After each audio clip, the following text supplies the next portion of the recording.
विठ्ठल आवडे प्रेम भाव। त्या न्यायशास्त्रकर्त्याचं नाव आहे मुनिश्री गौतम, पत्नीचं नाव अहिल्या। 222 सुंदर स्त्रीपैकी एक होती। 222 स्त्रिया होत्या पुराणात सुंदर, त्याच्यापैकी एक होती। या 222 इतकी एकही भारतात सुंदर स्त्री नाही। कोणाला राग आला असेल तर काय करतील, मी पुराण सांगतोय। इतकी तनूयाम गंधोष जायस्तितो माल्याधिनी सुगंधिनी, अंगावरच्या तनू म्हणजे शरीर, गंध म्हणजे सुगंध, अंगावरच्या सुगंधाला झाडाला कळ्या लागत होत्या। अशा सुंदर स्त्रिया 222, त्याच्यापैकी ती एक होती। आपण कापसात गेल्यावर पाते गळत आहेत, सोयाबीन मध्ये गेल्यावर फुलं जळत आहेत, ह्या आपल्या परिस्थित्या। हो, या 222 स्त्रीने एकीनही ब्युटी पार्लर मध्ये जाऊन मेकअप केलेला नाही। पुराण वाची जाणं, खपक्या मोबाईलेत भेताडासारखी तुमच्याकडे हिचकी जाणते, कधी कधी चांगल्या कामासाठी हिचकी जा, भंगिऱ्याला चॅटिंग करण्यासाठी 2-2 वाजूस तर जागायला विठाला विठाला।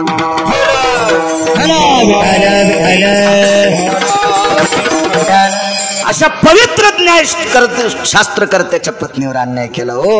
222 पद होते त्याच्याकडे, 222। काय बाई अधिकारी होती। 3.5 वर्ष वल्ला दुष्काळ पडला, वल्ला दुष्काळ, वल्या दुष्काळात फक्त साळी येत असतात, तांदूळ येत असतात। आणि तिनं त्या वल्या दुष्काळात तिच्या मुठीने तांदूळ पेरायच्या, मालकान तिफन हाणायची आणि तिसऱ्या मोडानात तिफन गेली की पहिल्या मोडानातल्या साळी कापायला होत्या। दुष्काळात साधू जगिले, दुष्काळात महात्मे जगिले, दुष्काळात येती जगिले, दुष्काळात संन्यासी जगिले, दुष्काळात बैरागी जगिले, दुष्काळामध्ये तुमच्या माझ्यासारखे गोरगरीब लोक जगिले। इतकी पवित्र स्त्री हो, तिचं नाव अहिल्या। हिच्यावर अनुचित प्रकार केला आणि या 222 पद असलेल्या 33 कोटी देवाचा राजा इंद्र याला भग नावाचा रोग झाला। कशानं? कामानं। पुढे एकदा ऐका, पुढे एकदा। विश्वाला शीतल प्रकाश देणारा चंद्र, काम्या किती खराब आहे बघा, किती हरामखोर आहे काम्या। काम्या नावाचा माणूस नाही म्हणालो, काम्या म्हणजे वासना, इतकी बेकार वासना, इतकी। विश्वाला शीतल प्रकाश देणारा चंद्र, चंद्राच्या प्रकाशानं कोणाचं अंग पोळलं का निळू? फक्त पोळत गाढवाचं, पोळत नाही पण त्याला वाटत। पौर्णिमेच्या दिवशी सगळे पटांगणात येते। 2 लोकांना चंद्र आवडत नाही, एक चोट्याला एक आणि गाढवाला एक। चोराला का आवडत नाही? त्याला माहिती ना आपल्याला चोरी करायची, उजीड नसावा। 4 वयात त्याच्यासाठी खर्च केल्या मालकानं। वाचवा ना तुम्ही, वाचवा ना। सगळ्या गोळ्या घेतल्यावर रिॲक्शन येत असते, त्याच्यामुळे काही काही घरी गेल्यावर पहा विठाला विठाला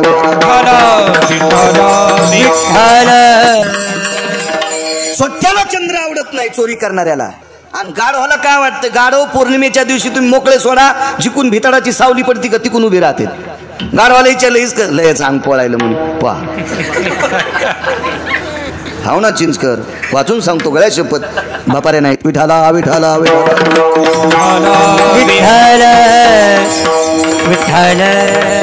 जगाला शीतल प्रकाश देणारा चंद्र, त्याचे उपकार सांग किती येतात। सूर्याच्या प्रकाशाने वाढ होत असते, पण चंद्राच्या प्रकाशाशिवाय अन्न एकाही झाडाला फुल लागत नाही, एकाही झाडाला एका फुल लागत नाही, त्या अर्थी फळ लागत नाही। म्हणजे फलारोपण करण्याची ताकद चंद्राच्या प्रकाशात आहे। हो, याचं अमृत आपल्याला एक दिवशी कोजागरी पौर्णिमेच्या दिवशी प्राप्त होते। चंद्रामृत तृप्ती पारणे चकोरा, ब्रह्मराशी चारा सुगंधाचा, नैवम गांजा कसम लिखितम। हे काय गांजा वडणाऱ्यांनी लिहिलंय का? एवढी मोठी व्याप्ती चंद्राची। मग इतका मोठा पावरबाज, पुरुषार्थी, नाविन्यपूर्ण, जगविख्यात, लोकांनी नवाजलेला चंद्र यानं शहाणपणा केला। ज्या महाराजाकडे शिकायला गेला का त्यात महाराजाची पत्नी नेली, म्हणून चंद्राचं थुत्तर काळ झालंय। तुम्ही कुठं कोणा किती बी तापलेला, किती बी असा प्रज्वलित चंद्र पहा, तरी त्याला डाग आहे, डाग। मी एक जणाला विचारले डाग कस काय, गेलो त्याच्या कथेत, चिठ्ठी दिली एक जणांना, म्हणले चंद्राला डाग कस काय, काय सांगायचं बरं का। एके दिवशी आभाळ जरा खाली आलतं बरं का, आणि एक म्हातारी झाडून काढू लागली आणि 2-4 भऱ्या तिच्या डोसक्याला आभाळ लागल्यामुळं तिनं खंदिशी झाडू हाणल्याबरोबर चंद्राच्या तोंडाला डाग पडला। म्हणलं वाचून सांगत आहे सुमळ्या, तू ह्या पुढचे माणसं मरते, असा कुठे डाग लागत असतो वे? अशा कथा सांगितल्या मरते ना माणसं बिना औषधाची, आहे का नाही? तो डाग आहे महाराज। चंद्र झाला काळा का वासनेचा, अजून एक सांगतो, 19 संन्याशापैकी 6व्या क्रमांकाचा संन्यासी, 19 संन्याशापैकी 6व्या क्रमांकाचा संन्यासी, त्या संन्याशाचं नाव आहे देवर्षी नारद. नारदासारखं भजन कोणी केलं नाही. सुरनर किन्नर नारद तुंबर गाती निरंतर रे, सुरनर किन्नर नारद तुंबर गाती निरंतर रे, माधवा मुरली मनोहर रे, माधवा मुरली मनोहर रे, माधवा मुरली मनोहर रे. सुरनर किन्नर नारद तुंबर गाती निरंतर रे. काय नारदांचं भजन असेल? भजन परंपरा भगवान शिवशंकराची. आणि भजन परंपरेमध्ये तुंबर नावाच्या व्यक्तीच्या अगोदर भजनासाठी शंकरानं सोबत जर कोणाला घेतलं असेल तर एकमेव नारदाला घेतलं होतं, अगोदर घेतलं होतं. पण नारदाला पण अर्ध्या मिनिटाचा काम उत्पन्न झाला. विश्वाच्या मालकाला सांगितलं, देवा माई सोयरी करा, कारण माझी सोयरी. तर देवानं सांगितलं, तुम्ही आता लोक भगव घातलं आणि आता कस काय? नाही म्हणले, आता लक्षात आलं, कोरक मागून खाऊ. लग्न केलं ते सांगितलं, ते घरी मागितलं ते बायको देते करून. धपाटे करती, दिरडे करती, गळफाशी करती. गळफाशी नाही कळाले, शेंगुळे. विठाला विठाला विठाला नाना प्रकारचा काळा चहा, दुधाचा चहा, आमका चहा, ग्रीन टी वगैरे वगैरे काय असेल ते बायकोला सांगितलं. मग देवा कौरक लोक माझं मागणं म्हणजे लोकांनी दिलं ते खावं लागतंय. देवानं सांगितलं 10-15 दिवस थांबा. 10-15 दिवसानंतर 2-3 दिवस थांबले. 16-17 दिवशी नारद पुन्हा हजर झाले. म्हणले, देवा सोयरिकीचं काय? भगवान म्हणले, नारदा मी तुम्हाला याच्याकरता 10-15 दिवस थांबा म्हणलो होतो. मला असं वाटलं 10-15 दिवसात तुमच्या मनातलं बायको करायची वेळ जाईल. कसं जाईल? म्हणले, देवा आता ते मनात बसलं ना, लग्न करायचीच इच्छा झाली. तर भगवान म्हणले, कशाला करता, लय बेकार आहे. म्हणले, बेकार म्हणता तुम्ही 16,160 कशाला केले? हे पहा, त्याच्याच अंगावर गाडा घातला. तो जगाचा बाप आहे. तर भगवान म्हणले, बरं असू दे, मला दिल्या पुढच्या त्याच्यामुळे मी केल्या. मग मला का देत नाहीत? म्हणजे देईन कोणी. मग मी रात्रंदिवस तुमचं भजन करतो ना, याच्यातली एखादी मला नको का? मी नाही सांगायलो, पुराण सांगते, पुराण सांगते. तो विटीवरचा मालक आहे महाराज. देवचतुर देवचतुर जाणून अंतर्वर्त तशी. त्याच्या डोक्याला काय डोकं लावायचं? माणसं काही काही पांचिट विज्ञानवादी 2-3 पुस्तकं वाचलेले इतकं डोकं लावते. काय म्हणले, आगावपणा केला. आंब्याला भोपळे पाहिजे होते आणि भोपळ्याला काय रे पाहिजे होत्या. इतके पांचिट. म्हणजे भोपळ्याचा येईल बारीकसा असतोय आणि आंब्याचं बुड असं मोठं असतंय. मग बारीकशा भोपळ्याला एवढा मोठा भोपळा लावला आणि एवढ्या मोठ्या आंब्याला इतकुल्या कैऱ्या लावल्या. देव पागले. नाही, असू दे पागल, एकदा चुकला असेल. नाही नाही म्हणे, अशा लय चुका आहेत. काय करायचं होतं म्हणे? ऐकायला नुसते कानाला छिद्र पाहिजे होती. हे कशाला दिले पाखाडं? याची द्यायची गरज काय होती? म्हणलं, तू आंधळा झाल्यावर चष्मा कुठं अडकी? तू खोट्या ठोकी तू का? चष्म्याच्या दांड्या अडकवायला दिलं नाही. ते देव चतुर आहे महाराज, त्याच्या कशाला डोक्याला डोकं लावायचं? एक जण असंच म्हणला, देव येडा आहे म्हणला, आंब्याला भोपळे आणि भोपळ्याला कैऱ्या पाहिजे होत्या. काय करावं? मस्त झोपलं आंब्याखाली. आंबा पाडायला लागला होता. कावळे येत असते पण कावळ्याला आंबे खाता येत नसते. कारण सांगतो तुम्हाला, आंब्याला आंबे पाडायला लागले की कावळ्याला एक रोग होत असतोय. तो रोग सांगताय तू का कोणता होतो म्हणून? किती कीर्तन ऐकले, काही काही कीर्तनकार मेले पण असतील. तुम्हाला कीर्तन सांगू आहे का नाही? तुम्ही त्याच्या मात्या केल्या असतील, अजून तरी तो रोग तुम्हाला सांगता यायचा नाही. सांगता की एखादं कोणता रोग होतो कावळ्याला?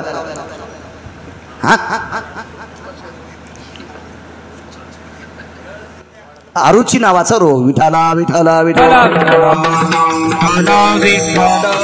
काय होतंय माहिती? याच्यामुळेच आमचं शिजत आहे. तुम्ही असं लक्षात ठेवत नाही ना, म्हणून आमचं शिजतंय. तुम्ही चांगलं लक्षात ठेवलं ना, आमच्या लोकांना नाशिकला जाणं इटं उचलायला. विठाला विठाला विठाला. तुमचं काम झालंय चोर पंक्चर. दुकानात गेल्या पंक्चर गवसन आणि दारापुढे गाडी लावल्या हवाराईनं. अरुची नावाचा रोग झाला. अरुची नावाचा रोग नुसता कावळ्याला राग येतोय म्हणून नुसत्या टोचणे आणते आणि त्या आंबे खाली पडिते. ती टोचणी हल्ल्याबरोबर एक आंबा याच्या नाकाव पडा. जे म्हणला देव येडा आहे त्याला. नाकाव पडा आंबा. नाक आता एवढा मोठी कैरी फडेल दिवशी नाक फुटलं. आणि मग अरुची नावाचा रोग कवा जातो सांग कावळ्याचा? लिंबाला लिंबोळे आल्या. म्हणून मधल्या आठवडी सगळं खातो. मग विष्टेची आदा थरी आभास कर्मयुवरी ते पडथाया निजवरी तर रुची होय. हो, आणि मग त्या विष्टेतून पडलेल्या लिंबोळ्याची लिंब उगत असते. ते लिंबा ते आंबे म्हणून ताव हाणतं. चला यान टचका मारल्याबरोबर याच्याकरता कावळ्याकडे गेलतो. नाही तितकी गरज नव्हती कावळ्याकडे जायची. मला उसाल पान द्या त्याचा गवत उपटायचा ना दे म्हणून बाजूला सरकलो. ते टोचका हाणल्याबरोबर त्याच्या नाकाव पडल्याबरोबर ते नाक फुटलं. ते म्हणला दवाखान्यात घ्या. म्हणलं देव येडाचे नाही का? येडात नाही तर काय नाही म्हणे. म्हणलं एक सांग ना, नेतो तुला दवाखान्यात, पैसा सगळं मीच देतो. पण जर आंब्याच्या जागेवर भोपळा असता तो वाचला असता का? आंब्याच्या जागेवर भोपळा असता तांब्याच्या कैरीन फक्त नाक फुटले, भोपळा असता तर वाचला असता का? नाही म्हणणार राव, देव हुशारच आहे, देव हुशारच आहे ना. देवाचा चतुरातो शिरोमणी, गुणलावण्याची खाणी, मुकुट सकळा मणी, धन्य तुची विठोबा. त्याच्यासारखा चतुर जगात कोणी नाही महाराज. महाराज विश्वातला चतुर, त्याच्या कृपेने चालतोय. एक जण म्हणला तालुक्यात माझ्या इतकं चालू नाही. मग तू यासारख्या चालूला ज्यानं जन्माला घातलं, तो किती चालू असेल याचा विचार करणं. त्याचा हुशारपणा आपण कशाला मोजायचा? तो चतुर आहे. नारदानं सांगितलं देवा, मला तुम्हाला जर पत्नी आवडत नाही असं तुम्ही म्हणता, मग तुम्ही 16,107 केलं, याच्यातली मला एखादी. भगवान म्हणले मी जिथं नाही ती घेऊन जाय. असं आहे का हो? देव नाही अशी जागा आहे का? विठ्ठल जळीस्थळी भरला, रीता ठाव नाही उरला, आजम्या दृष्टीने पाहिला विठ्ठलची विठ्ठल. जळीस्थळी काष्टी पाशानी, सर्वत्र देव आपल्याला, सर्वत्र सर्वत्र तुम्ही पाहताल तिकडे देवे. मग त्याच्यात काय, तू काय कुठं नाही अशी कशी? मग या सगळे ठिकाण पाहिले, कंटाळले नारद. एका याच्यामध्ये तीर्थामध्ये स्नान करायला गेले, त्या तीर्थाला शाप होता. या तीर्थात पुरुषांनी स्नान केलं की त्याची स्त्री होत होती, लगेच नारदाची बाई झाली. आणि हेच ज्याची बायको मागितली का, तेच मालकाच्या रूपात लगेच तदेव लग्नं सुदिनं तदेव ताराबलम चंद्रबलम तदेव विद्याबलम दैवबलम तदेव लाभस्तेशाम जयस्तेशाम कुदस्तेशाम पराजय. असं लग्न लागलं लगेच त्याचं. लग्न लागल्याबरोबर एका मागून एक 60 पोरं आणि एक पोरगी झाली. 60 पोरं आणि एक पोरगी. लग्न करण्याची इच्छा तर मातीत गेलीच, पण नारदाची नारदी झाली. आणि 60 पोरायची एक मुलगी, 61 लेकरायचे. बाथरूम काढू तर काही टॉयलेट नव्हते ना. कोणी नारळ फोड की शेंड्या घेऊन जात होते. त्या शेंड्यान ते टपर नव्हते, मोठ्या डेऱ्याचे खापर होते माझ्या लहानपणी. त्याच्यावर आयुष्य गेलं काढता काढता. कशामुळे नारदाची फजिती? कामानं. कशामुळे चंद्राची फजिती? कामानं. कशामुळे इंद्राची फजिती? कामानं. इंद्रा पडले भग चंद्र झाला काळा, पडले भग चंद्र झाला, इंद्रा पडले भग चंद्र झाला काळा, पडले भग चंद्र झाला. नारद चुकला झाला भजनाचा, नारद चुकला झाला भजनाचा, नारद चुकला झाला भजन. इंद्रा पडले भग चंद्र झाला काळा, नारद चुकला झाला, नारद चुकला झाला भजनाचा. इंद्र पडली भग चंद्र झाला काळा, नारद चुकला झाला, नारद चुकला झाला भजनाचा, भजनाचा. जाऊ दे रावणाचं कोणीकडं, पण 222 पद होते ना इंद्राला. त्याला भग नावाचा रोग झाला. कोण? चंद्र. विश्वाला प्रकाश देणारा चंद्र. त्याला काळेपण आलं. कोण? देवर्षी नारद महाराज. तितक्या वेळापुरतं भजन चुकलं. नारद चुकला चाळा भजनाचा. इतका मोठा काम. एका ठिकाणी मालकाने गोड सांगितलं, कामाजे कोतवाल याने नडले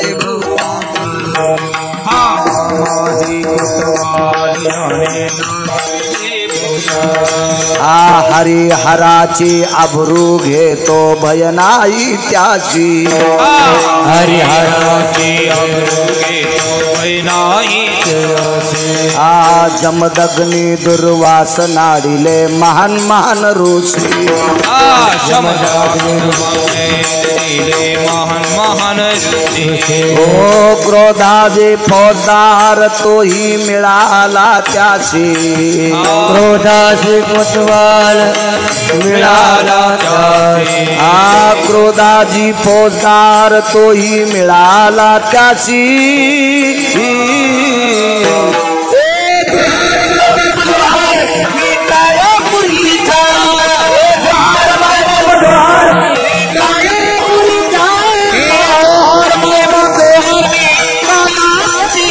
चार 2 श्लोक पाठ करणारे दुर्वास असतील का?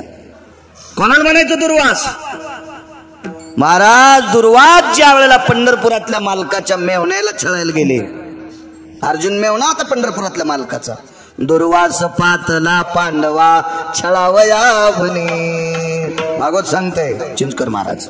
आणि ज्या वेळेला दुर्वास तिथं पोहोचले त्यावेळेला पंढरपुरातल्या मालकाच्या शेंडीपासून पायापासून घाम आलता. आता काय करतोय काय माहित बुवा म्हातार. दर दर दर दर दर दर इतके दुर्वास अधिकारी. कोण? जमदग्नी. कोण? जमदग्नी. आंघोळीला बायको जायची. जमदग्नीच्या पत्नी आईसाहेब विश्वाची माय आंघोळीला जायच्या आणि येता येताना पदरात पाणी बांधून आणायच्या. पदरात, तांब्यात नाही, कशात नाही, पदरात, अंगावरच्या साडीच्या पदरात. पदरात गोठुडं बांधून आणायचो काय बाई असेल, आणि घरी आल्यावर ते पाणी मालकाच्या पायावर टाकायचं. एक दिवशी पाणीच आलं नाही. म्हाताऱ्याने विचारलं आत पाणी कसं काय नाही आलं. ते म्हातारं काय मंदिरात पते खेळणार नव्हतं. कोणाच्या बैठकीतला चहा पिऊन त्या ह्याच्यात खुर्च्याला बिड्या इजिणार नव्हतं. लय काय काय येत गेल म्हातारे, बैठकीत बिडीन खुर्चीला इजिते. लाकडाच्या असल्या ठीक आहे, पण ते प्लास्टिकच्या खुर्च्या आहे हो झाल्या हो, त्याला असे ते चटकेत पडले ते हो. इतके काय काय दलिंदर निवळ पिराला कापायच्या कामी, की एखाद्याच्या बैठकीतला फुकट चहा प्यायला तो दूर न्या, निदान बिडी तर द्यायला नको. आता ते सोपाशीत दुसऱ्या कपड्याचे असले होते ते सोपाशीत पेटायचा. काही इतके निवळ निवळ निवळ इतके निर्बुद्ध. तसं म्हातारं नव्हतं ते. म्हाताराने विचारलं का ग पाणी काय येत नाही आलं. मालिक डोळे झाकून विचार केला तो माशाचा संसार पाहिला होता. काय दोष हो तिचा, आंघोळ करता करता पाण्यात माशाचा संसार पाहिला, काय दोष त्या माऊलीचा. आणि तितकाच का पाहिला पोराला बोललं तोडीचं डोकं. परसू हातात गेला डोकं तोडून टाकलं. जमदग्नी त्याला म्हणतेत. 5 रागीट लोक त्याच्यापैकी एक जमदग्नी. आणि इतक्या इतक्या इतक्या ते काय आपल्यासारखं असतं का. एक जणाच्या घरी जेवायला गेलं म्हणले महाराज मंडळी लय स्वयंपाक खास करते. म्हणलं कशी करू देवा, पिठलं भाकरी करायला हो काय. आणि ती बाई म्हणली महाराज भाकर कशी वाढाव. म्हणलं चपाती वाढती तशी वाढणं, भाकर आणती काय मला. जशी चपाती वाढती तशीच भाकर वाढ. कशी वाढू. म्हणलं कसं वाढीत असते, असंच वाढीत असते. तर नाही नाही महाराज ओपत का. म्हणलं मला लागतील. बर बर बर करते. भाकरी केल्या तर भाकर तुटत ना, तुटत ना हो. ही शिक्के सतीच्यात हो. मी कीर्तन झाल्यावर त्याच्या नवऱ्याला म्हणलं इतकी भाकरी इतके सगळंच काय नाही म्हणले महाराज. तिला राहाचा लय नाद आहे, दिवसात 20 बाऱ्या डोस काही इचरीती. मी म्हणलं पिठाच्या डब्यात इचरीती का. हे आपली सुरुवाती पान कशा हसत्यात किती गोड असतात. बघा बघा कुठं जमदग्नी कुठं आपला खेळ. आपला खेळ सगळा असाच ममुल्या विठाला विठाला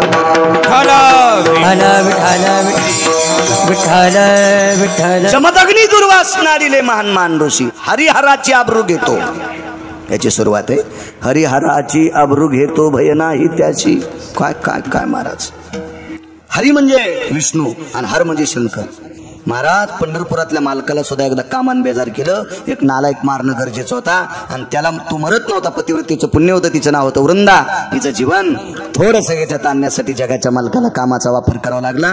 307 तीर्थापैकी एका तीर्थात पंढरपुरातला मालक दगड होऊन पडला. त्या तीर्थाचं नाव आहे गंडकी नावाची गंगा. देवाची ही परिस्थिती. भगवान शिवजीला एके दिवशी उघड व्हायची वेळ आली. भिल्लनीच्या पाठीला लागे 55 नग. आणि भिल्लीन कोण होती. पार्वती आई साहेबच होत्या. पार्वती आई साहेब मालकाची कामाची परीक्षा घेतली. महाराज एक काम आहे इतका बेजार इतका बेजार. आणि हा काम जिंकला की मग नराच्या यादीत आला. नराच्या यादीत जास्त लग्न केले म्हणजे नराच्या यादीत नाही. जास्त लग्न केलं नराच्या यादीत आला असता तर चिंचकर बुवा 1 कोटी बायका केल्या चित्रकेतून. भागवत सांगते मी नाही. कोटी भार्या चित्रकेतू 80 सहस्र लंकेशा 18 शते गोपीचंदा 12 शते जनका 703 दशरथा 4 5 5 करणाऱ्याची काय सांगायची कथा. 1 कोटी बायका चित्रकेतूला 80,000 रावणाला 1800 गोपीचंदाला 1200 जनकाला 703 राजा दशरथाला. नराच्या यादीत नाहीत. नाही नराच्या यादीत येण्यासाठी काम जिंकणं अवघड आहे. काम इतकं अवघड बापू काम किती बेकार बघा. एका महाराजाला 100 वर्षाचं आयुष्य. हे हरिबुवा 100 वर्षाचं आयुष्य का महाराजाला. हो महाराज तपासून जवळ गेलं पाहिजे. पाणी पिणं छान के गुरु करणं पछान के. पाणी जर गाळून नाही पिलं तर उलटी संडास होती आहे का बरोबर. पण उलटी संडास झाली तर डॉक्टर नीट करतील. पण महाराज चुकीचा भेटला तर पिढ्याने पिढ्या मातीत जात्यात. त्याच्यामुळे महाराज शोधून केला पाहिजे. पाणी पिणं छान केन गुरु करणं पछान के. हो तात्विक सात्विक सदाचारीची शेपूट धरली पाहिजे. हो भाई केलेल्या फुटक्या भांड्यात तुम्ही तूप टाका घासलीत टाका काही टाका गळूनच जात. विठाला विठाला विठाला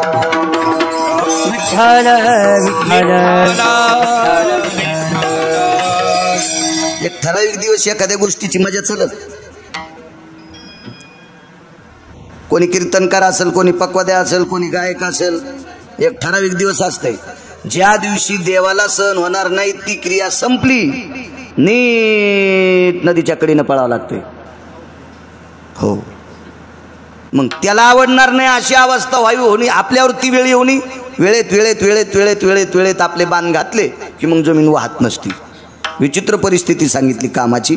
मोठा महाराज एक 100 वर्षाचं आयुष्य, 100 वर्षाचं आयुष्य, तर 100 वर्षातलं आयुष्य फक्त 10 मिनिटं शिल्लक राहिलं.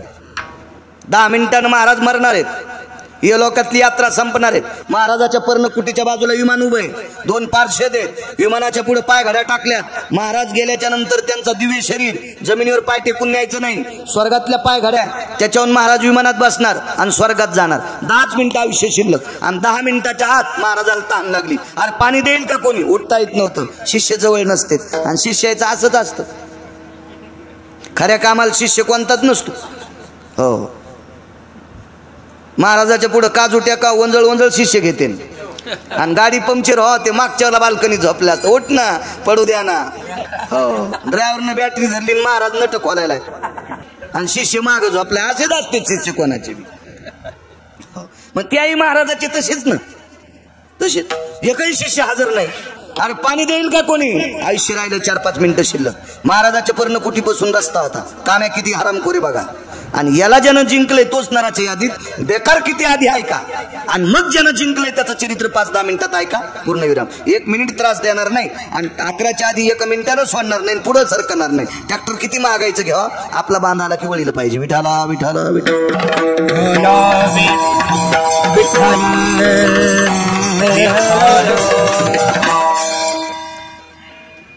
चार 4-5 मिनिटं आयुष्य शिल्लक राहिले. जोरात ओरडले, पाणी द्या रे कोणीतरी. बाई होती माऊली शेतकरी. मालक शेतात होते, सासरा शेतात, सासू शेतात आणि दुपारच्या भाकरी घेऊन चालली होती ती शेतात चालली होती. हो, पहिलं सांगतोय, आता शेतकऱ्याला कोणालाच पोरगी द्यावं वाटत नाही आणि रान असं वाटतंय, बायडाट्यावर रान असं वाटतंय, पण पोरगी रानात जाणारच नाही. 500-500 एकरवाल्याच्या बायका खुरपिनार बायाच्या पाठीमागे जात होत्या. 500 एकरवाल्यांच्या बायका खुरपिनार बायकांच्या पाठीमागे जात होत्या. अशा महाराष्ट्रातल्या मी कितीतरी पाहिल्यात. 10-10 एकरवाल्याच्या रानातच जाईनत. जरासं थांबा, तुमच्या पोरायला नाशिकला गटार उपशिल्याशिवाय पर्याय नाही. इतका शेतीचा कटाळा आला तुम्हाला, इतका कटाळा आला. जगात सगळ्या मशीन असत्यान, बटन दाबल्याबरोबर 5 लाख लोकांच्या चपात्या करायची मशीन असेल, पण गहू तयार करायची मशीन आहे का? ज्वारी तयार करायची मशीन आहे का? तुरीची डाळ तयार करायची मशीन आहे का? तांदूळ तयार करायची मशीन आहे का? ती मशीन फक्त काळी माय आहे. काळी माय. लोकसंख्या इतक्या भरभटीने वाढायला लागली, जगातलं कुठलंही शासन आलं तर ते गहू तयार करतं का? बनलं खाता येतील का? 5 क्विंटल सोन्याचं पिठलं चांदीच्या भाकरी खाता येतील का? म्हणून जरी शहरात राहत असतात अहमदपूरमध्ये, तर रविवारी पण एखादी जात जा पाप्याच्या बापाला घेऊन. बांधाच्या कडीला चप्पल काढी जा, काळ्या माती उचल जा. स्वयंपाक करता करता टोचायच्या चपला घालाल्यात. Acupuncture, blood circulation. हा, स्वयंपाक घरात काय सराटे निघत आहेत का? महाराजाला बासुंदी केली चप्पल घालून. एका महाराजानं खाल्ली नाही. म्हणलं काऊन? म्हणजे तिच्या पायात चप्पल होती. म्हणलं तिच्या पायात होती, तिने चप्पलानं थोडी छाटली. हो, हा दिमाग एके दिवशी आपल्याला मातीत नेणारे लक्षात ठेवा. मी नेहमी सांगतो, असू द्या माझं वय कमी, असू द्या माझं शिक्षण कमी, पण तुमच्याच अहमदपूरच्या लोकांना जर घट मांडायचा असेल तर अहमदपूरच्या कडीला जी माती आहे त्याच्या ढवळ्या कोंबड्याची पख येतं. त्याच्यात घट मांडता का तुम्ही? आणि 5 किलोमीटर माती आणायला पेट्रोलला पैसे, म्हणून 100 रुपये किलोनं माती घाटाला घ्यावी लागेल. म्हणून मोठ्याने रानात जायचं शिका, तवा लहानाले जात असते. शेतकऱ्याचा कटाळा ज्याला कोणाला हवी. आमची मुलगी शेतात जातच नाही, हा, म्हणून पाईपलाईनचं ढेलं इकलं. हो, ही शेकर जमीन इकली ना, आता डबे करी ती. विठाला विठाला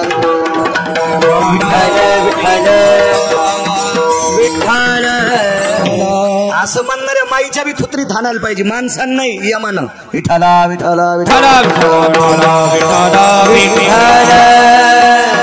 रयतेचे राजा छत्रपती शिवाजी महाराजांनी त्या काळात शेतीचं महत्व सांगितलं. शेती सोन्यापेक्षा श्रेष्ठ आहे, म्हणून लोखंडाच्या नांगराला सोन्याचा फाळ लावला. म्हणून लोखंडाच्या नांगराला सोन्याचा फाळ लावला. ते याच्याकरता लावला, सोन्यानं शेती नांगरीत नसते. त्याच वेळेला छत्रपती शिवाजी महाराजांनी दाखवून दिलं, अरे ह्या सोन्यापेक्षा कितीतरी पटीनं शेती महत्वाची आहे, कितीतरी पटीनं शेती महत्वाची आहे. म्हणून त्याच्याकडे थोडंसं लक्ष असलं पाहिजे. चल काय बाबा, एका बाईला स्वयंपाकघरात घालायची चप्पल, हॉलमध्ये घालायची, जशा साड्या असतील तशी चप्पल. मी म्हणलं बाई, महाराज घरी आल्यावर हाणायची एखादी चप्पल आहे का? तशी असली सांग मी उठून जातो आता. काय ती बाई बरी होती, शेतात चालली होती सासऱ्याच्या नवऱ्याच्या सासूच्या भाकरी घेऊन, पण महाराजाच्या पर्णकुटीपासून रस्ता होता. आणि अजूनही सांगतो, वचवच बोललो म्हणजे माझ्या काही गोळ्या थोड्या संपल्यात. सकाळी हो रोड जाम करण्यापेक्षा याच्यावर गाड्या चालणाऱ्यानं रोड टॅक्स भरला शासनाचा, व्यायाम करणाऱ्यांना नाही भरला. कितीतरी लोकांच्या अंगावरून पहाटे 5-5 वाजता वाहनं गेलेत. पेपरवर टीव्हीवर पाहिलंय, ह्या सिमेंटाच्या रोडवर ह्या डांबरावर एका 11 आणि एका 12 हो वाघुरीत अडकलेल्या सशानं हातपाय ताणले आणि त्याच्यावर हातपाय ताणून घेण्यापेक्षा अर्धा घंटा काळ्या मातीवर चला, अख्ख्या शरीरातलं रक्त शुद्ध होतंय. जाऊन पाय एखाद्या वेळेस शेतात कसं होतंय तर बघा बघा बघा. ती बाई शेतात चालली होती आणि शेतात जाता जाता महाराजाचा आवाज ऐकला, आयुष्य 3 मिनिटाचं शिल्लक आहे, अरे पाणी देईल का कोणी. बाईनं टोपलं पर्णकुटीचं, काम आहे किती बेकार आहे. निळकंठ महाराज ते टोपलं खाली टेकलं, बाई आतमध्ये गेली. अभिमान बुवा महाराजाच्या डेऱ्यातला पेला भरून घेतला, महाराजाच्या हातात दिला. महाराजाचं आयुष्य 1 मिनिटाचं शिल्लक. अख्खा आयुष्य धुतल्या तांदळासारखं महाराज जगले, काचासारखं निर्मळ जीवन जगले, स्फटिकापेक्षा निर्मळ जीवन जगले, सोन्यापेक्षा तेजस्वी जीवन जगले, हिऱ्यापेक्षा तेजोमय जीवन जगले. आणि अर्धा मिनिट आयुष्य शिल्लक राहिलं आणि अर्ध्या मिनिटात महाराज म्हणले, काय बाई रूपवाने तरुणपणात भेटली असती तर हिच्या संग लग्न केलं असतं. तरी तपोबळी जन्मधर, वासनेचा संग होयांत काळी, वासनेचा संग होयांत काळी, तपोबळी जन्मधारी,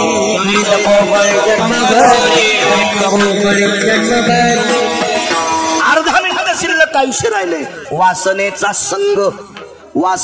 संग होयांत काळी, तरी तपोबळी जन्मधरी. अर्ध्याच मिनिटानं 100 वर्ष केलेली तपश्चर्या मातीत घातली. कोणी? काम्यानं. इतका काम बेकार आहे. विठाला विठाला विठाल. आता काम किती बेकार आहे. तुम्हाला 5-4 उदाहरणं चंद्राचं सांगितलं, इंद्राचं सांगितलं, नारदाचं सांगितलं, रावणाचं सांगितलं, या महाराजाचं सांगितलं, जमदग्नीचं सांगितलं, दुर्वासाचं सांगितलं, पंढरपुरातल्या मालकाचं, काशीतल्या मालकाचं, धावत्या वेगात सगळं सांगितलं. हे कामानं इतके बेजार. आता काम ज्यानं जिंकलंय ती माणसं किती अधिकारी असतात लक्षात ठेवा, किती अधिकारी असतात लक्षात ठेवा. 95 वर्षाचं म्हातारं शिकार करण्याकरता गेलं. वेगळाच सांगतो, 2-3 पुरावे तुम्हाला. 95 वर्षाचं म्हातारं गेलं शिकार करण्याकरता, पण शिकार न करता वनामध्ये एका आश्रमावर एक मुलगी स्वयंपाक करत होती. स्वयंपाक करता करता ती मुलगी पाहिली. 95 वर्षाच्या म्हाताऱ्याला लग्न करण्याची इच्छा झाली. मन म्हातारं होत नसतंय. पैठणच्या मालकाचा एक गोडसा शब्द होता, ते मला पूर्ण आठवत नाही. घरात वेचिल्या होईसाठी, घरात वेचिल्या होईसाठी. एका गाडग्यात तूप ठेवत होते, ते तूप विकून टाकलं. वेचणं म्हणजे विकलं. 60 वर्ष झाले घरात गाडगं पडलेलं होतं. 60 वर्षाच्या नंतर रिकामं गाडगं ज्या घरात पडलेलं ते घर पेटलं. गाडग्याने अर्जित केलेलं तूप गाडगं तापल्याच्या नंतर बाहेर पडत होतं. तसं हे शरीर वासनेनं तापलं की त्याचा काम बाहेर पडत असतो. 95 वर्षाच्या म्हाताऱ्याला लग्न करण्याची इच्छा झाली, पण मुलीच्या बापानं सांगितलं एवढ्या मोठ्या माणसाला, एवढ्या मोठ्या वयस्कर व्यक्तीला द्यावं कसं. रागाच्या भरात म्हातारं घरी गेलं. घरी गेल्याबरोबर बापाचा राग पोरानं पाहिला. पोराचं वय 22.5 वर्ष होतं, बापाचं वय 95 वर्ष, मुलाचं वय 22.5 वर्ष. 22.5 वर्षाच्या मुलानं बापाचा चेहरा पाहिला आणि विचारलं, बाबा काय नाही रे म्हणे, शिकार गेलतो आज, आगळी वेगळी शिकार भेटली पण पोरीचा बाप देत नाही. बाप ज्या घोड्यावर उतरले त्या घोड्यावर पोरगं बसलं. घोड्याला टाच मारली. घोड्याच्या कानात सांगितलं, बाबा जिथं थांबले तिथं चल. घोडं चांगलं होतं. बऱ्यापैकी काही प्राणी, काही पाळलेले प्राणी त्याच्या पोरापेक्षा हुशार असते. बऱ्यापैकी पाळलेले प्राणी त्याच्या पोरापेक्षा हुशार असते. म्हातारी कीर्तनाला निघाले आणि कुत्र्याचं नाव टब्या. कुत्र्याला सांगितलं, टब्या गेटवर थांब, चोट्याचा जरा सुळसुळाट वाढलाय, गेटवर बसून राह. मान हालिली, शेपूट हालिली. म्हातारी कीर्तनावून जाऊस तर कुत्र गेट मध्येच बसलेलं. पण ह्या म्हाताऱ्याच्या पोरानं मागच्या खिडकीतून सोयाबीनचे 3 पोते ऐकले. कुत्र चांगलं का पोट्ट चांगलं? कशाहून कुत्र्याला वाईट म्हणता? जर प्राणी वाईट असतील तर महाराणा प्रतापाचा चेतक, छत्रपती शिवाजी महाराजांचे कृष्ण आणि विशाल, चातुर्माशी महाराजांचं कुत्र एकादशी धरत होते. आज मधल्या एकादशीला राजूर गणपतीच्या बाजूला गाव आहे, तिथं त्या कुत्र्याची समाधी आहे. तिथं त्या कुत्र्याच्या दर्शनाला जातात माणसं. एकादशीचा वाद मिटवणारं कुत्र. कारण त्या काळात चातुर्माशी महाराजांच्या परंपरेतले सगळे साधू पंचांग पाहून एखादच धरीत नव्हते, कालनिर्णय पाहून एखादच धरत नव्हते. हे कुत्र ज्या दिवशी भाकर खात नाही त्या दिवशी एखादच धरत होते. ठाकूरबाचं घोडं एखादशी धरायचं. असे कितीतरी प्राणी होते महाराज, कितीतरी प्राणी. यांना वाईट. छत्रपती शिवाजी महाराजांच्या सान्निध्यात राहिलेला वाघ्या नावाचं कुत्र, चंद्रसूर्य येतोपर्यंत त्याचा इतिहास कायम राहील. म्हणजे असे काही प्राणी सुद्धा कितीतरी सांगता येतील तुम्हाला. चला, त्या घोड्याच्या कानात सांगितल्याबरोबर घोडं तिथं उभं राहिलं. घोड्यावरलेला पाहिल्याबरोबर पोरगी भाकरी करीत होती. तिच्या मनात इच्छा झाली याच्यासोबत लग्न झालं तर बरं होईल, असं मनात येणं आणि घोड्यावरलेलं माय म्हणणं. माय का म्हणलं माहितीये का? बापाला आवडी होती. लग्न कोणाची करायची इच्छा होती? बापाची. म्हणून मुलाच्या तोंडातून माय शब्द पडला. काय श्रुती वाईट म्हणणार आहे त्याला? तसा मुलगा होणे शिल्लक आहे. आणि माय शब्द वापरला. माय बाबांना भेटायचे. वाकत आतमध्ये गेली आणि सांगितलं राजकुमार आलाय. बापांनी सांगितलं इच्छा आहे. ती म्हणली इच्छा होती पण मला माय म्हणलेत, माझी लग्न करणार नाहीत. बाप बाहेर गेल्याबरोबर पाहिलं. बोला कोण आपण? मी अमकी व्यक्ती. काय काम आमच्या गरीबाकडं? काही नाही. ही आमची माय, आमच्या बापाला लग्न करण्याची इच्छा आहे. पोरीच्या बापानं सांगितलं पोरीच्या बापाच्या जाग्यावर जर तुम्ही असायले तर इतक्या वयस्कर माणसाला पोरगी देताल का? काय तात्काळ लक्षात आलं. भाकरी करीत होती. पाण्याचा तांब्या होता पुढं लोटकं, ते तवली, त्याच्यातलं पाणी हातावर घेतलं, संकल्प सोडा. 22 वर्षाचं तारुण्य बापाला दिलं आणि बापाचं 95 वर्षाचं म्हातारपण स्वतःला घेतलं. इथं बसलेल्या कोणाही म्हाताऱ्यानं नुसतं पोराला म्हणा पोर होत, लग्नाचेच स्वप्न पडायले तरी जर नाही तळ्यात टाकलं तर मला बाळू म्हण नका. लग्न करायचं म्हणल्या तर रेल्वेच्या पटरीवर बांधतील, पण नुसतं म्हातारा जर म्हणलं बाब्या मला लग्नाचे स्वप्नच पडायलेत तर नाही तळ्यात टाकलं तर मला ते म्हणतील म्हाताऱ्याला खाल्ल्या माशाच उतरत्यान, याला तळ्यात टाकू द्या. बघा 22 वर्षाचं तारुण्य बापाला दिलं हो, आणि बापाचं म्हातारपण स्वतःला घेतलं तरी पोरीचा बाप पोरगी देत नाही. आता का? तू पुन्हा लग्न करशील, अजन्म ब्रह्मचर्य, जीवनभर ब्रह्मचर्य. हा, राज्यावर बसशील, अजन्मो सिंहासनोस त्यागाती जा येते, जीवनभर खुर्चीवर बसणार नाही. पुन्हा एक विचारलं, लग्न झालं नाही, सगळं मातीत गेलं म्हणून माझ्या पोरीला मारशील, जीवनभर बाईवर शस्त्र धरणार नाही. 4 प्रतिज्ञा भीषण, उपप्रतिज्ञा 22. त्या व्यक्तीचं नाव पितामह भीष्माचार्य. काम सांगतोय, काम काम काम काम. आणि प्रसंग काय? बापाचं वय झालं 22.5 वर्षाचं, 22 ते 23, आणि पोराचं वर्ष 95 वर्ष वय. पोरग मंडपाच्या कोपऱ्यात बसले, अक्षिणा हातात आहे, आंतरपट धरायला. अश्वत्थामाचे वडील, नाव सांगता येईल? द्रोणाचार्य. हो हो हो हो. तुमच्या गावाला महाभारत झालेलं होतं. त्या म्हाताऱ्याच्या गावाला गेलो तुम्ही 2दा कीर्तनाला. विठाला विठाला विठाला विठाल. या रोडच्या कड्याच्या पलीकडून गाव आहे त्या म्हाताऱ्याचं. हो, रुई महाभारत झालं तर तिथं. हो, जिथल्या भाकरी खाल्ल्या तिथलं मीठ लक्षात ठेवतो मी. विठाला विठाला विठाला विठाला. होळकर डॉक्टर साहेबाच्या वडिलाचं श्राद्ध होतं. तिथं आल ते तारीख घ्यायला. ते माई रिकामी नव्हती. मला म्हणले द्याच राव. पुढच्या माणसाला फोन केला, म्हणलं तुमच्या पत्रिका छापल्या नाही, मागं पुढं करा, आणि त्या बाबाला तारीख दिली. विठाला विठाला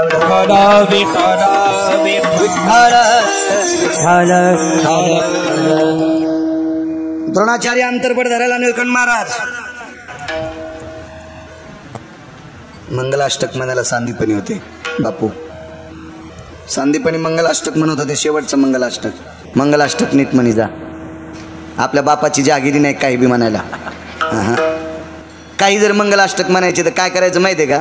तिकून बायको उभी करायची, इकून आपण उभं राहायचो, पोरायला अंतरपट धरायचं आणि माईक लावायचं आणि आपणच घरातली घरात मंगलाष्टक म्हणायची.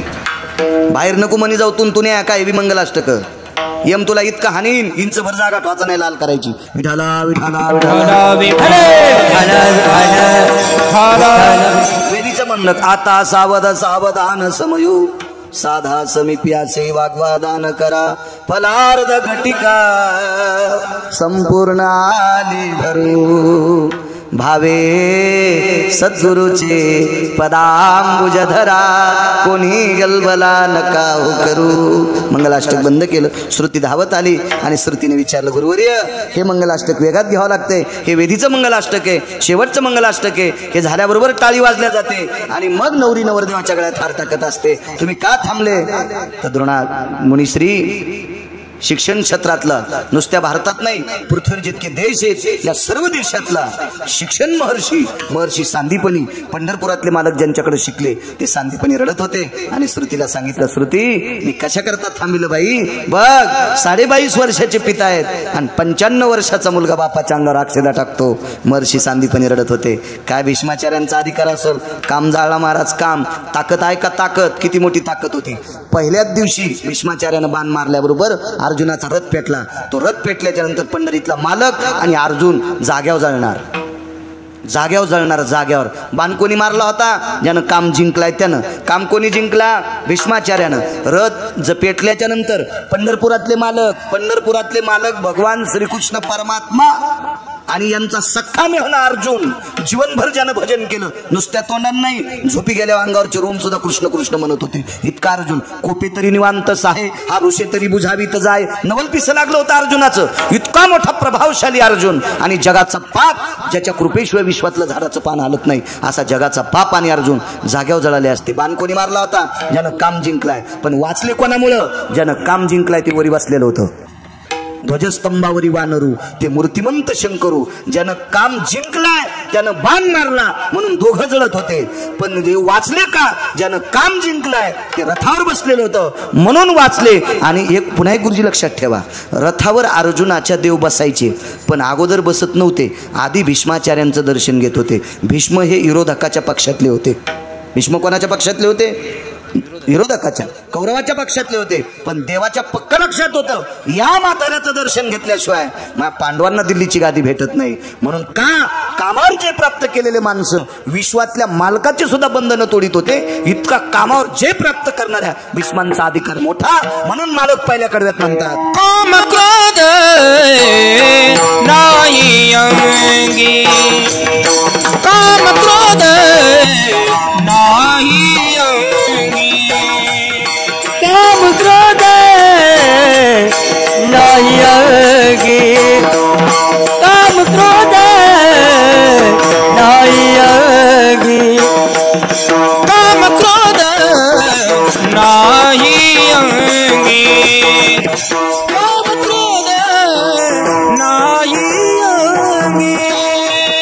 काम क्रोध नाही अंगी, काम क्रोध नाही अंगी. तोची नर जन्मला जगी, तोची नर जन्मला जगी, तोची नर जन्मला जगी, तोची नर जन्मला जगी, तोची नर जन्मला जगी, तोची नर जन्मला जगी, तोची नर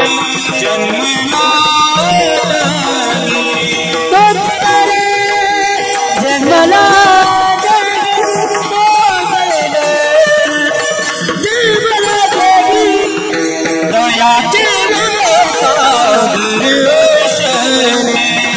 दयाचे मोका दर्शन, दयाचे मोका दर्शन, दयाचे मोका दर्शन.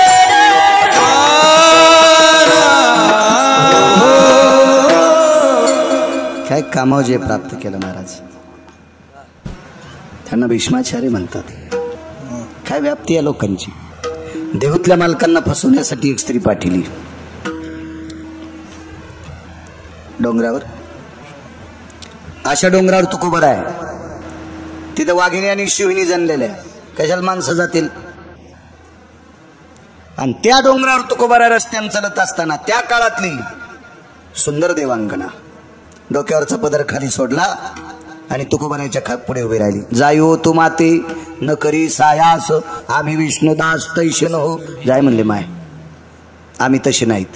पण बाई फार हुशार होती, तिनं चांगल्या चांगल्या राजाचा पोत्रा केलता. चांगल्या त्या काळातल्या श्रीमंत राजांचा पोत्रा केला. काम लय बेकार, लय बेकार. 250 मशाली होत्या एका राजाला, 250 सोन्याच्या. एक मशाल 2.5 पावणे 2 किलोची मशाल सोन्याची, गावरान तुपात जळत होती. हो, गावरान तुपात. काय वैभवशाली राज्य त्या माणसाचं, काय धर्मपत्नी देवासारखी, किती देवासारखी. महाराज ती इतकी सात्विक बाई, त्या सात्विक बाईचा सात्विकपणा पाहून निळोबाराने एक चातुर्मास तिच्या वाड्यात केला. निळोबारा आहे देवाला परत करणारे, निळोबारा आहे, निळोबारा आहे. इथे तुझं लागी बोलाविले कोणी, प्रार्थिले वाचून आला शिका. निळामणी आम्ही निळखोची देवा, तू कयाचा धावा करीत असो. आणि तेच निळोबारा आहे. एक चातुर्मास सात्विक सदाचारी बाईनं तो चातुर्मासामध्ये तुकोबारायचा गाथा ऐकिला. इतकी सात्विक बाई असताना एवढा मोठा श्रीमंत नवरा एका स्त्रीच्या नादी लागला.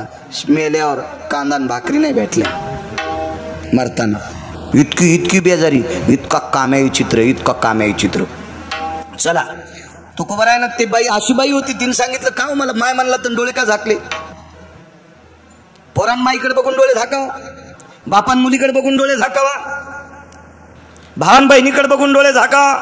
बाई बाईच होती ती, झाल बाई होती, झाल. पण ते काय असं खालचा एखादा थोडाच मारा होता आमच्यासारखा उगा येडगळ. ते तुकोबाराय होते, तुकोबाराय. आणि तुकोबारायने सांगितलं माय या वारकरी संप्रदायामध्ये देवाला जर विनंती करायची असेल तर मन एकग्र होण्यासाठी डोळे लावावे लागतात. आणि डोळे लावून मी पंढरपुरातल्या मालकाला विनंती केली. काय विनंती केली. माय तुझ्यासारख्या सुंदर माईच्या पोटी मला दुसरा जन्म दे. काय ताकद असेल हो. वाहत्या पाण्याला आंघोळ केली आणि तिथून पुढे डोंगरावरली श्रोता ती झाली. का ताकद कशाची, काम जिंकण्याची. म्हणून आज विश्वभर त्यांच्या नावाचा जय जयकार केला जातो. काम जिंकला, काम काम काम. एवढी मोठी ताकद, एवढी मोठी, फार मोठी अफाट शक्ती. चला एक व्यक्ती किती पुरुषार्थी. आईनं त्या व्यक्तीचे इंद्रिय पाहिले नाही. जगातला प्रत्येक संन्यासी ब्रह्मचारी आईनं पाहिला, त्याचं शरीर पाहिलं. विश्वातला एकच संन्यासी आहे, त्या संन्याशाची इंद्रिय त्याच्या आईनं पाहिले नाही. त्या संन्याशाचं नाव मारुतीराय. आईच्या पोटातच लंगोटी बांधून आणता नैष्टिक ब्रह्मचर्याची कासोटी. असा संन्यासी. आणि असा संन्यासी एका पतिवृत्तेच्या पलीकडचं टोक होतं, तिला नायिका म्हणतात. अशी एका राक्षसाची पत्नी, तिचं नाव चंद्रसेना, आणि तिच्या दारात. महाराज काय पुरुषार्थी मारुतीराय, किती पुरुषार्थी सांगू तुम्हाला. मारुतीरायनं भुभुक्कार केलं की स्त्री राज्यातल्या स्त्रियांना गर्भ राहत होता. आणि मारुतीरायनं पुन्हा 1.5-2.5 महिन्यानं भुभुक्कार केला की पुरुषाचा गर्भ पडत होता. म्हणून स्त्री राज्यात पुरुष जन्माला येत नव्हता. ज्याच्या भुभुक्कारात तितका पुरुषार्थ आहे ते मारुतीराय. किती पुरुषार्थी असतील, किती पुरुषार्थी, किती पुरुषार्थी. पण शिताई साहेबाच्या 19 फुटाच्या लांबून दर्शन घेत होते. याला म्हणतात कामावजय प्राप्त करणं. हे अधिकारी लोक असतात महाराज. म्हणून म्हणून म्हणून तुमच्या माझ्यासारख्या भंगिऱ्याचे लग्न झाल्यावर, तुमच्या माझ्यासारख्या भंगिऱ्याचे लग्न झाल्यावर बुट चपला काढून मारुतीच्या पाया पडत जा. लाल बुटा सगळं गेला पाया पडायला. त्यानं रावणाचे तंगडे हाणले तर तू हाणायला किती टाइम लागल.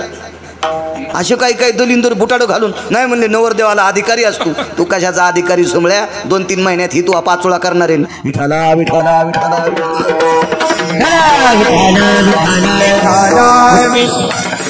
नवरदेव अधिकारी असतोय. 2-4 वर्ष तर त्याचा अशा पोत्र्या होत्या ऊसाच्या स्वत्र्यावानी. स्वत्र्या स्वत्र्या स्वत्र्या नाही, काहीच काम नाही. तुमच्या सुरुवातीला आल्या 10,000 थांबा, लय नका टवटवीत येऊ. आणि तुमचे तर चेहरे पाहिल्याच कळत मला. लग्न झाल्यावर कोणाचं वरी 6 महिने जरा बराबरा खेळ असतोय. या ना बसाना, दूध घ्या ना, चहा घ्या ना, पिठलं पोळी काय करू, आमक करू तमक करू. या गोंधळात एखादं लेकरू हो पटकन अर्धा तुकडाच. 50% प्रेम पोरावर आणि 50% प्रेम नवऱ्यावर. आणि पुरा पोरग मोठं होन, त्याचं लग्न होन, त्याला एक पोरग हो. 50% प्रेम नातवावर, 50% प्रेम पोरावर. म्हाताऱ्याच्या आणि कुत्र्याच्या भाकरी आखाड्यावर संगच. संसार का इतका सोपा आहे का. मारुती विठाला विठाला विठाला.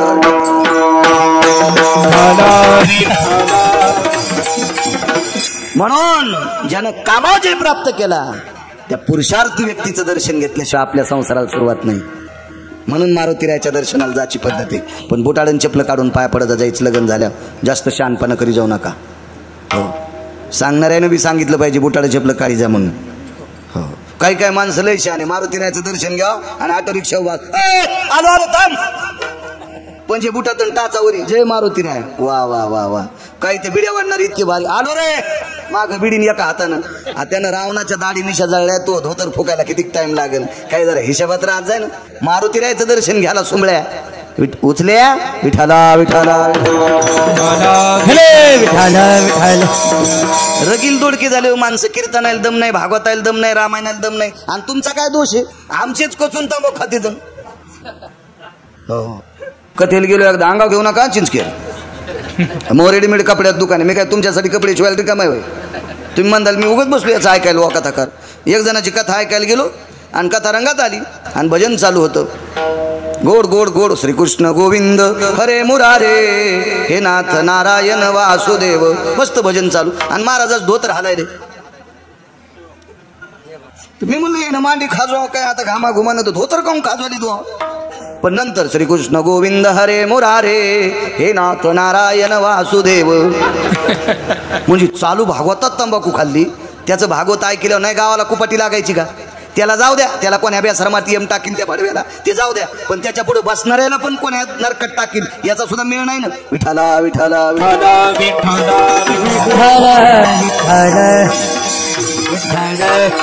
हा संप्रदाय अभ्यास नसावा असा नाही, अभ्यास असावा पण अभ्यासाच्या पाठीमागे आचरण असावा. तर विटेवरच्या मालकाला आवडेल. नाही नाही तुम्ही माणसाच्या डोळ्यात माती टाकताल, देवाच्या डोळ्यात माती टाकायला अजून कोणी माईचा लाल जन्माला आलेला नाही. विठाला विठाला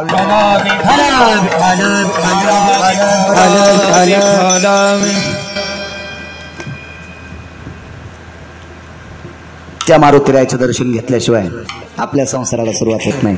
काय ताकद आहे महाराज. कामावर जे प्राप्त करणाऱ्या लोकांचा इतका मोठा अधिकारी. एक शेवटचा पुरावा सांगतो. टाइम किती राहिला हरिबुवा? 7 मिनिटं. तसं आगाव नाही. रिसोड माफी हो 21 किलोची पाहिली आहे का नाही. 5 मिनिटं वाढीन ना पण टाईम राहिला. असं घडा आहे का घडी येते. हो ना. आमच्या रानात बाया होत्या खुरपायला. निळवाल माहिती आहे मला. जर शेतीचं नाद आहे म्हणून टकटक बोलतो लय म्हटलं इकडे बंद पडत का खालीवरी बोलल्यावर कोणाला राग आला नाही कीर्तन नको घेऊ. तुला 30 गाव पटेल 36 गाव चालला शेतात. तर शेतात 5-6 बाया खुरपायला होत्या. 10-12 जणी होत्या आणि 4 तास खुरपायची राहिले होते. एकीने 10-10 मिनिटं खुरपिलं ना तर ते 4 तास होत होते पण टाइम 5 वाजले होते. आता 5च्या पुढे बिचाऱ्या मजूर माणसाला कशाला काम करावं. मी गाड्याला म्हणलं घडीचा काटा 20 मिनिटात मागं घे. असं त्यानं फिरिलं. ते म्हणलं कसा घेऊ? म्हणलं असा घे ना. घे असा मागं घे काटा घे मागं. ते म्हणलं मग म्हणलं सगळ्याला 20 रुपये आगाव देतो. मला कुठं काय करून देवीचं तेल देवीला भूते आला घाईला 4-2 म्हाताऱ्या पाया पाड्या की झालं देऊन टाकतो म्हणलं 20 रुपये. पण जरसा 20 मिनिटं काटा मागं घे. त्यानं मागं घेतला लगेच म्हणलं अरे राम किती वाजले? ते म्हणला 4:30. तिकून लगेच फुलाबाई उठल्या. म्हणलं माय घडी आहे का घडा रे लग्नात आलती काय? 5 वाजून 3 मिनिटं झाले ना. ते म्हणलं फुला मावशी तुमच्याकडे कुठे घडी? लगेच मोबाईल काढा. मग खुरपिणाऱ्या फुलाबाईकडे जर मोबाईल आहे तर गिरगावच्या बाळूच्या गोळ्या संपल्या वे हरिबुवा. विठाला विठाला विठाला कीर्तन 10-5 मिनिटं कीर्तन शिल्लक केलं काय वाईट नाही. पण काय होतं माहिती का कोणाला शुगर असती कोणाला काय असती. कशाला दुसऱ्याच्या बांधात आऊत घालायचं आपण. आपल्या आपल्या रानात काजू बदामला बांधाला येडे घेतात माणसं जास्त. मधात बद पडू देते आणि बांधाला उभाटे आणते. आपलं रान मोठं करते दुसऱ्यात बारीक करते. बांध करता करता पार जाणवलं तुटलं आऊत हेडगळण तोंडात रूम न गेलं. 1.5 एकर रान इकलं तरी थुत्तर नीट नाही झालं. काय बांधा येणार घाल तू मधात लाव ना काजू लाव बदाम लाव पिस्ता लाव तिथंच येणार आहे तू उभाटे आऊत आण. तू गाड्याला बाजूला सरकीतून शेल्यावर पाय देतो पुन्हा दगड टेकी तू. विठाला विठाला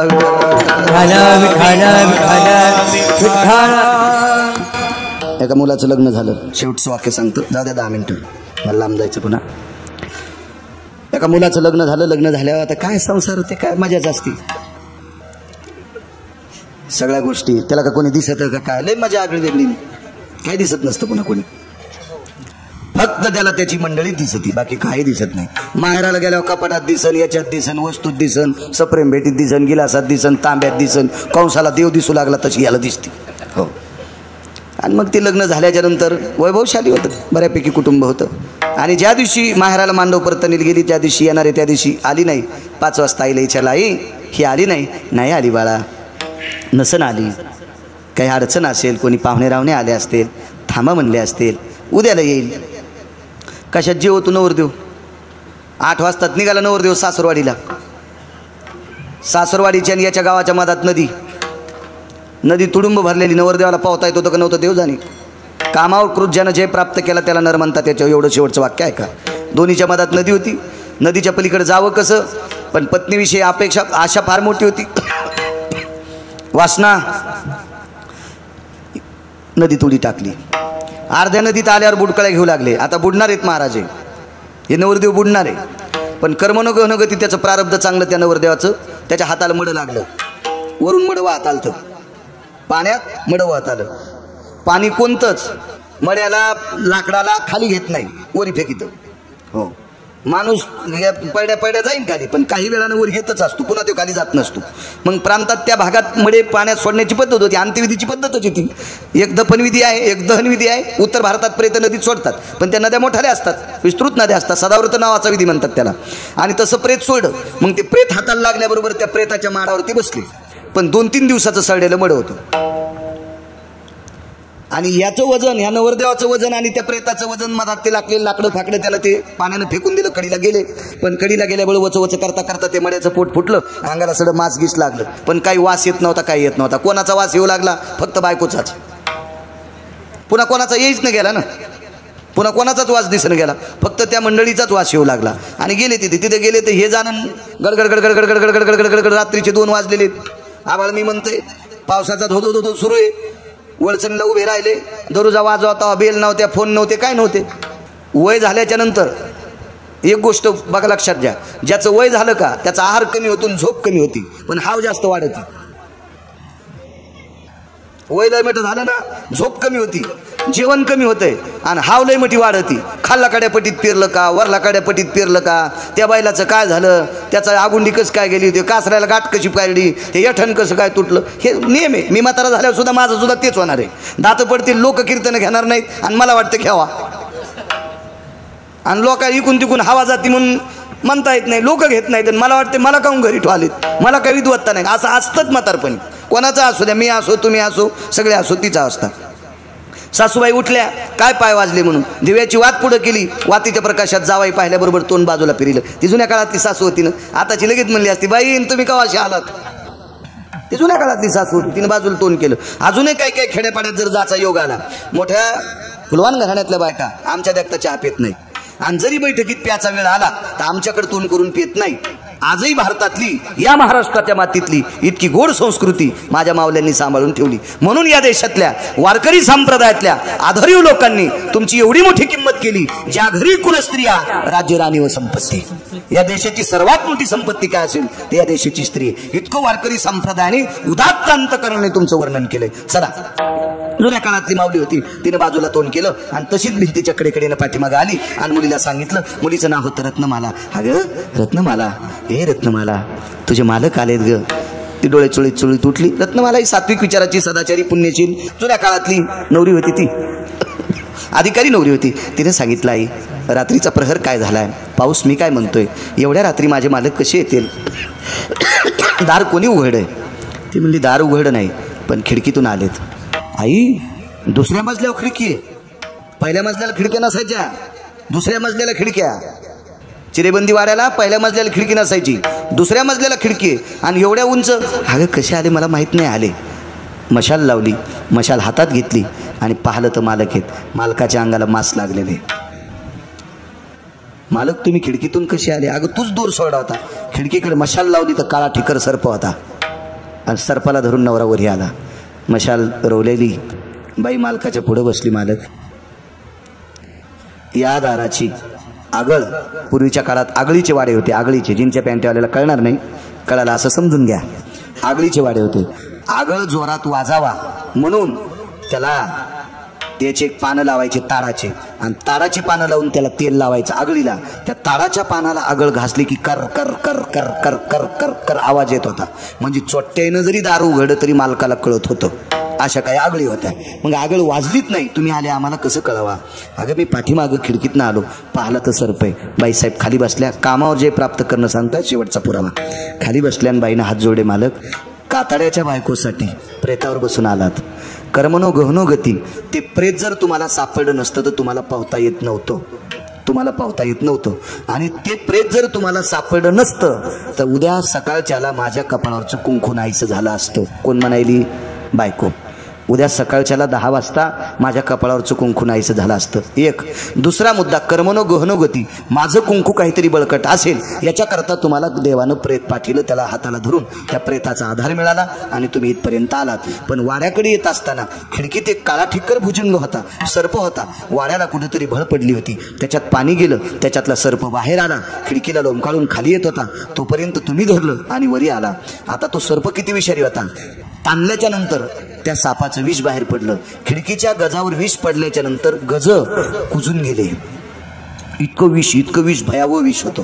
सापाचं विष म्हणजे फार मोठं. बऱ्यापैकी अशी सर्प येतं की ते सर्प चावल्यावर माणूस मरतो असं नाही, त्यानं जर फुत्कारलं ना अंगावर थेंब पडला, गुलाबी रंगाचं विष असतं. असं मी एका विज्ञान पुस्तकात वाचलं.